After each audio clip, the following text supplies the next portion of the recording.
नमस्कार शेतकरी मित्रांनो, आज आपण आलेलो आहोत नायगाव सिन्नरचे प्रगतशील शेतकरी गणेश सांगळे यांच्या प्लॉटवर। तर आपण आज त्यांच्याशी मल्चिंग संदर्भात थोडी माहिती घेणार आहोत। नमस्कार। नमस्कार। तुम्हाला आता क्षेत्र किती आहे साधारणतः? मला आता 2.5 एकर क्षेत्र आहे। तर यावर तुम्ही कोणती कोणती भाजीपाल्याची पिकं घेताय? भाजीपाल्यामध्ये टोमॅटो, भेंडी, मिरची, काकडी ही पिकं घेतो। आणि किती वर्ष झालं तुम्ही मल्चिंग पेपर वापरताय? 8 वर्षापासून वापरतोय मल्चिंग पेपर। जसं तुम्ही आता सांगितलं की 8 वर्ष झालं तुम्ही मल्चिंग पेपर वापरताय, तर तुम्हाला मल्चिंग पेपरचा काय काय फायदा झाला? मल्चिंग पेपरमुळे पांढऱ्या मुळ्यांची संख्या वाढली, त्यानंतर तण नियंत्रण झालं, कीड नियंत्रण झालं, आणि जे काही आपण खत टाकतो ते अपटेक व्हायला पण मदत झाली। त्यामुळे मल्चिंग पेपर टाकल्यामुळं सर तण जमिनीतून वरती आलेलं नाही, तो एक फायदा झाला। पूर्वीच्या काळामध्ये ज्यावेळेस पेपर टाकत नव्हतो त्यावेळेस शेतकऱ्याला तणनाशक मारण्याचा खूप खर्च व्हायचा, तो खर्च शेतकऱ्याचा इथं वाचला। आणि ते जे काही रासायनिक औषधं मारल्यानंतर पिकावर त्याचा विपरीत परिणाम व्हायचा। आणि तुम्ही आता सांगितलं की पांढऱ्या मुळांची संख्या वाढली, तर पांढऱ्या मुळांमुळे तुम्हाला पिकात काय फरक वाढल्यामुळे काय फरक दिसून आला?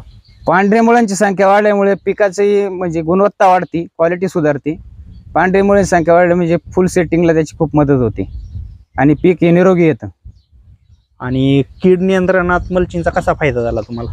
कीड नियंत्रणात सिल्वरनेस पाण्यामुळे पांढरी माशी, मावा, तुडतुडी याचं नियंत्रण खूप चांगल्या प्रकारे झालेलं आहे। तुम्ही 8 वर्ष झालं मल्चिंग पेपर वापरताय, तर याच्या आधी तुम्ही मल्चिंग पेपर वापरत नव्हता। मल्चिंग पेपर वापरण्यामुळे आणि न वापरण्यामुळे तुमच्या उत्पन्नात काय फरक दिसून आला?